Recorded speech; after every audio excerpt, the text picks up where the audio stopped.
Que Dieu vous fortifie. Depuis le mardi soir, nous avons débuté cette convention. Ce soir, nous voulons encore fermer. Alléluia. Amen.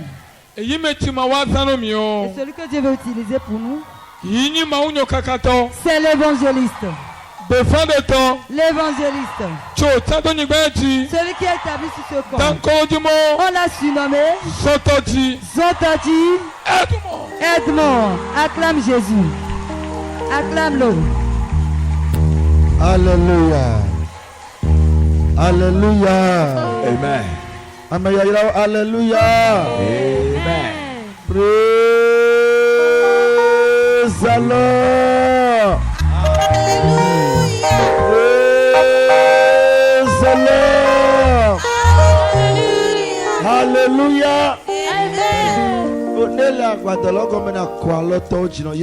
Alors balance tes mains à Dieu si tu es ici avec moi. Balance tes mains à Dieu. Alors tu es béni parmi le peuple. Tu es béni cette nuit. Jésus te bénit là où tu es. Tu es devenu enfant béni. Oh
Tu es béni cette nuit.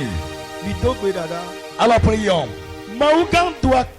Père Tout-Puissant, je te dis merci. Toutes les louanges et gratitude à toi.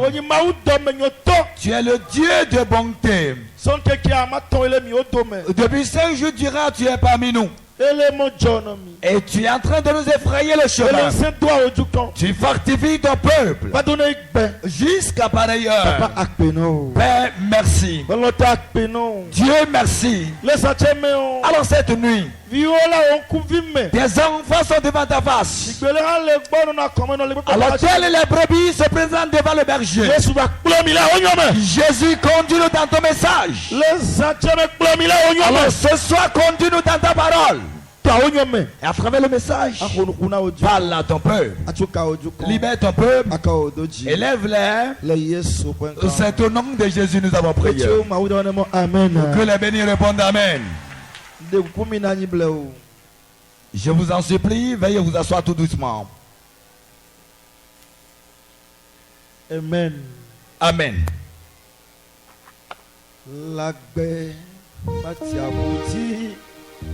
Afisibu chocho ngele Medanya mopopo De Yesu pwese kenti Nekakao Netoda Abehu Japo Madonna Daya Pa Manuba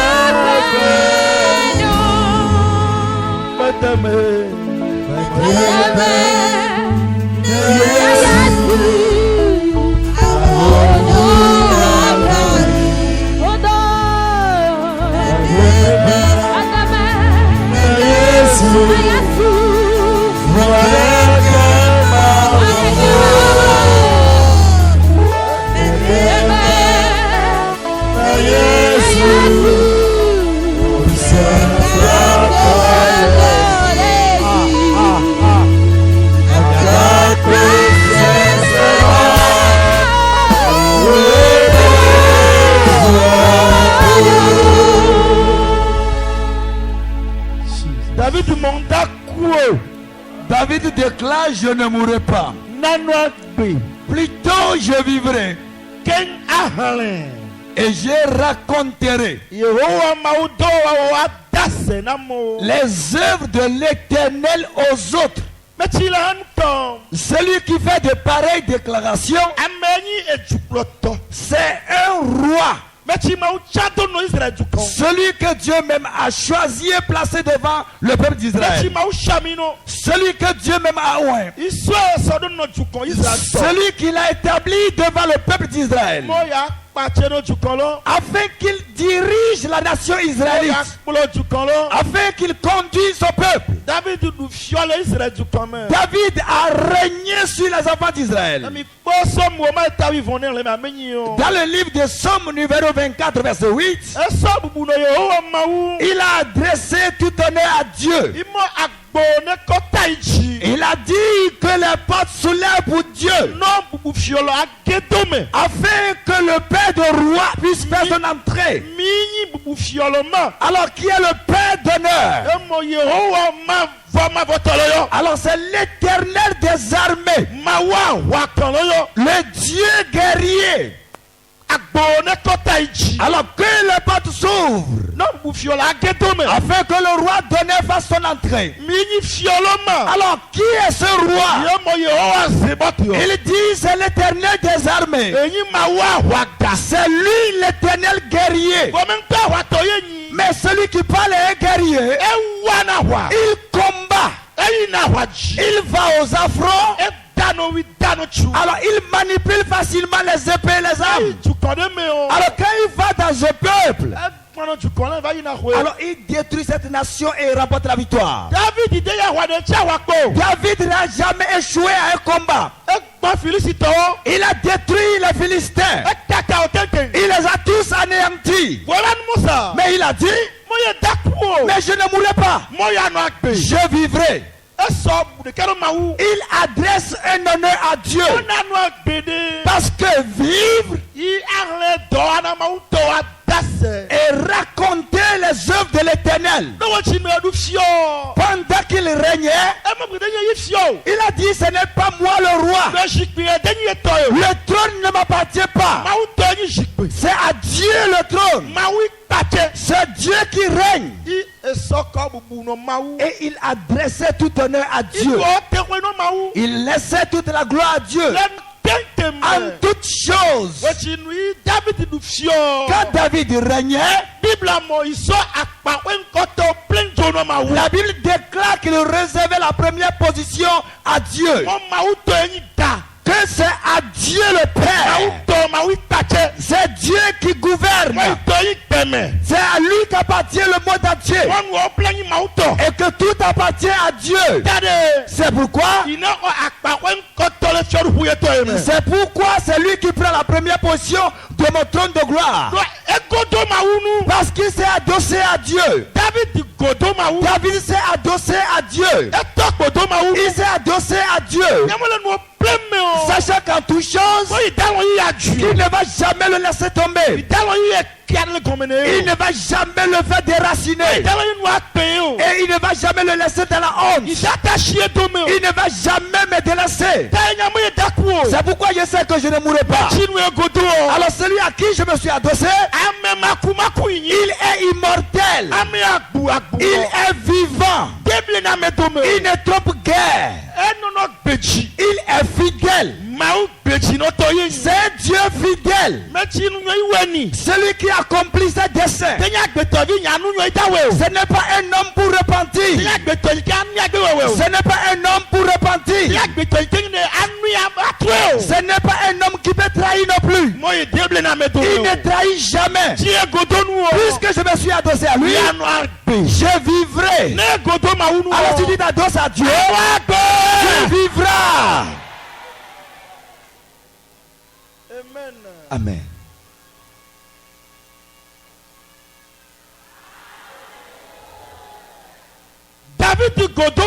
David s'est adossé à Dieu.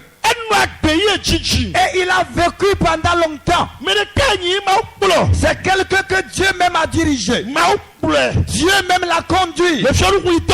Alors dans son royaume, Dieu a marché avec lui. Dieu a marché avec lui. Alléluia. Amen. Puisque Dieu a cheminé avec lui, il a vu comment Dieu était avec lui. Et comment lui-même faisait chemin avec Dieu. Comment il a tenu la main de Dieu. Comment Dieu a gagné ce poignet. Comment il a aimé Dieu. Comment il a jalousé Dieu. Il a visité les mokas. Je vais montrer ce chemin à mes enfants. Afin qu'eux-mêmes ils vivent longtemps comme moi. Comment faire pour avoir une longévité? Alors est-ce que c'est fini de vivre? Est-ce qu'on vit dans la pauvreté, dans la maladie, dans les amertumes, dans les souffrances? Est-ce que c'est une belle vie? Alors vivre longtemps, vivre dans la joie, vivre dans l'opulence, vivre dans l'adoration de Dieu pendant des années. Et tu verras tes enfants, tu verras des arrière-fils, et tu vas bénir tes enfants, et tu vas bénir tes arrière-fils, et tu vas bénir tes beaux-fils. C'est ça la belle vie. Alors cette nuit, que Dieu t'accorde cette force. Alors si tu es dans ce temple, et c'est Dieu qui m'a oint, que c'est Dieu qui m'a établi et qui parle à travers moi, tel Jérémie, tel Ézéchiel, tel Esaïe, comme les apôtres, ce soir, reçois cette onction. Amen. Mais comment faire pour vivre longtemps? Amen. La vie, on doit la vivre longtemps. Et garder ses yeux histoire d'assister à certains événements. On ne doit pas voir ces événements en un clin d'œil et les abandonner. Tu les verras et tu interviendras. Tu les verras et tu les restaureras. Alors quand tu vas voir ces événements, tu vas montrer le chemin. Quand tu vas finir de voir tes enfants, tu vas dire à ton enfant, quand tu vas passer par ce chemin, alors tu vas croiser le bonheur. Alors si tu prends ce chemin, tu vivras longtemps. Tu vas dire ça à tes enfants. Tu diras également à tes arrière-fils. C'est ça la belle et longue vie. C'est un don de Dieu. Et c'est un don venant de Dieu. Afin que les enfants de Dieu vivent longtemps. Lève-toi, dis, j'aurai une longue vie.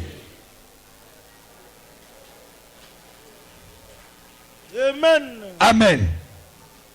Amen. Amen. Alors c'est un don que Dieu offre à l'homme. Et c'est un don que Dieu a prescrit pour ceux qui l'ont reçu. Ceux qui croient en Dieu, ceux qui se sont adossés à Dieu, ils vivront pendant longtemps. Ils auront une belle vie. Ils auront une vie renchérie. La vie qu'il doit mener,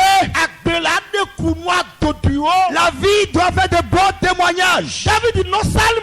David a dit au psalmiste, dans le livre de 1 Roi chapitre 3, le verset 14, la Bible dit,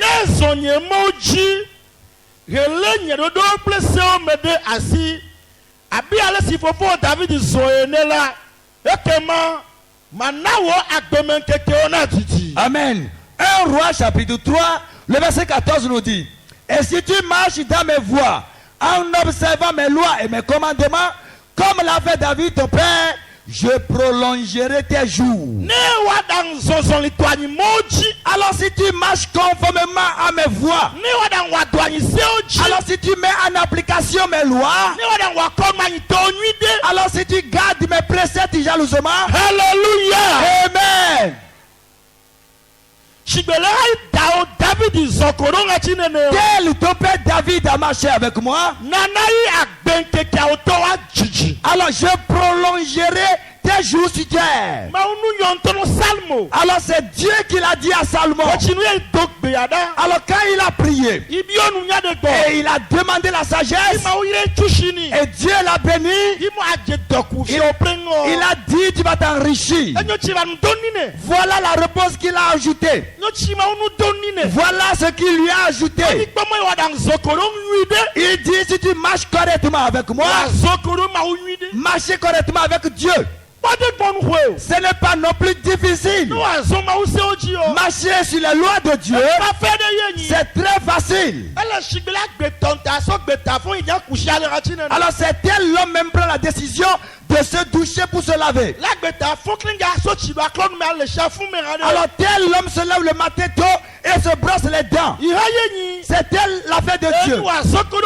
Alors marcher avec Dieu. Marcher avec Dieu. Pratiquer les lois de Dieu. Alors les plans de Dieu. Ce que Dieu t'a dit. Les mettre en application. Et vivre. Amen. Amen. Amen. La volonté de Dieu, c'est comment faire pour que toute l'humanité puisse avoir la vie. Avant la naissance de Jésus, les hommes mouraient comme les bêtes. Les bêtes ne mouraient même pas de cette manière. Chaque jour, des milliers de personnes meurent. Les enfants meurent. Les adolescents meurent. Et à tout moment, on ne fait qu'enterrer. Et quelqu'un a été évanoui. Quelqu'un est tombé de l'autre côté. Ah, il ne s'est plus réveillé le matin. Et la mort était telle la pluie qui tombait. Mais tel était le cas. Les gens se posaient la question. Mais qu'est-ce que j'ai fait réellement? Mais est-ce que j'ai fait inutile? Mais qu'est-ce que j'ai fait à l'humanité? Et parce que la mort de l'humanité était plausible. L'homme était devenu méchant. Et la mort de son voisin ne lui disait plus rien. Parce que c'était déjà passé. Et Dieu s'est mis en colère. Et à travers la pluie, beaucoup sont morts. Et il restait Noé et sa descendance. Alors quand il commençait pas à grandir, quand il se multipliait, alors le péché s'accroissait. Et Dieu a réfléchi depuis les cieux. Il a dit mais que ferai-je pour l'homme? Mais qu'est-ce que j'ai fait contre l'homme? Qu'est-ce qui manque à l'homme? C'est les conseils qui lui manquent. Les conseils qu'on doit donner à l'homme. C'est ça qui lui manque. La deuxième chose, c'est la repentance. Ça lui manque. La troisième chose, alors c'est le pardon des péchés. Et payer la rançon du péché. Alors Jésus a levé le doigt. Il dit moi j'irai le faire. Alléluia. Amen. Est-ce qu'il ne l'a pas fait? Est-ce qu'il ne l'a pas fait?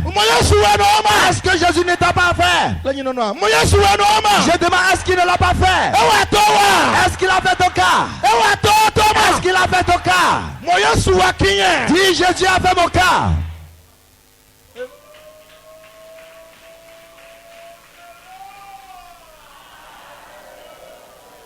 Et Jésus est venu sur la terre. Si nous lisons le livre de Jean 11, Jean 10, 11, là, lui-même l'a avoué. Il dit,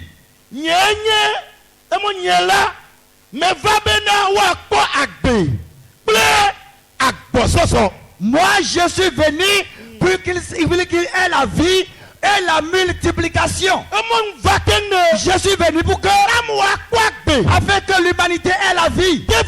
Ce n'est pas fini. Vivre dans la multiplication. Alléluia. Vivre dans la multiplication. L'enfant doit vivre. Le mari doit vivre. L'épouse doit vivre. Les enfants doivent vivre. Les arrière-fils vont vivre. Jésus a dit, je suis venu afin que tous vivent dans la multiplication. Dis, vous êtes nombreux à vivre. Dis-lui, vous êtes nombreux et vous vivrez dans la multiplication.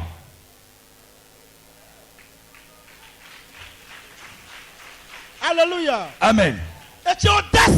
Alors ceci montre que alors vivre longtemps, alors se multiplier, vivre longtemps, c'est très crucial pour Dieu. C'est pourquoi Jésus est venu. Comment faire pour que l'homme vive? Il a commencé par enseigner. N'allez pas prendre la chose d'autrui. N'allez pas arracher la femme d'autrui. N'allez pas haïr l'autre. Ne hais pas ton voisin. Ne tue pas ton prochain. Ne va pas chercher querelle chez l'autre. Si quelqu'un te gifle, donne-lui le second. Alléluia. Amen. Alors si quelqu'un peut piétiner, alors pardonne-lui. Alléluia. Parce qu'en ce moment, on ne pardonnait pas. Alors si tu gifles quelqu'un, alors on te coupe également tes oreilles. Mais quand Jésus est venu, il a demandé le pardon afin que vous viviez en homme. Alléluia. Amen. Alors ça a étonné les pharisiens. Alors ils sont allés attraper une femme qui commettait de l'adultère. Et il a dit, c'est toi qui as demandé de pardonner. Et on a amené la femme. Ils ont dit, Père, il a écrit. Alors si on attrape quelqu'un en train de commettre de l'adultère, qu'on le lapide à mort. Et il a dit, venez, venez. Et il a pris ses doigts et il a écrit sur terre. Et quand il a fini d'écrire, il a demandé, alors si quelqu'un parmi vous qui n'a jamais péché, alors qu'il lapide en premier cette dame. Et quand on se rapproche de l'écrit, il finit de lire. Et il dit, au revoir papa. Quand quelqu'un vient, il lit, au revoir papa. Quand quelqu'un vient, il lit, au revoir papa. Alléluia. Amen. Amen.